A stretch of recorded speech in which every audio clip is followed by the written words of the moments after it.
Barchaga salom do'stlar, sizlar men sport жаңалыктары. Videoni boshlamas burun arnaga tirkelib, videoga like bosuvdi unutmangizlar. Bentley mixta bokschisi Britaniyalik jurnalist Alimxan o'g'lining qarshilasi jayli aytdi. Britaniyalik jurnalist Ben Smith Qozog'istonlik Janibek Alimxan o'g'li men Britaniyalik Denzel Bentley jekpejegine қатысты fikr bildirdi. Tilsi bergan suhbatida ol alдағы jekpejekda kimni basılımdığı barini aytdi.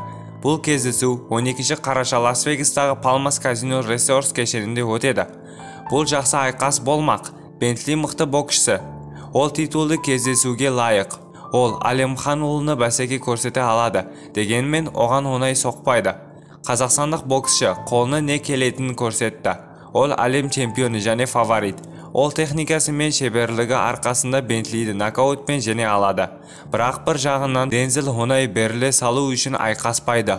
Ол жеңіс үшін барыны салады, дейді Смит. 22 секундта чемпион Қазақстандық Макгрегор найза 46 турнирінде жеңіске жетті. Қазақстандық Макгрегор атанған файтер Фанил Рафиков найза 46 турнирінің басты жекпе-жегінде жеңіске жетті деп хабарлайды. Фанил Рафиков бразилиялық қарсыласы Тиаго Сильвамен кездесті. Жекпе-жектің 22 секундында Рафиков қарсыласын нокдаунға түсіріп, оған бірқатар соққы жасағандан кейін аяқталды.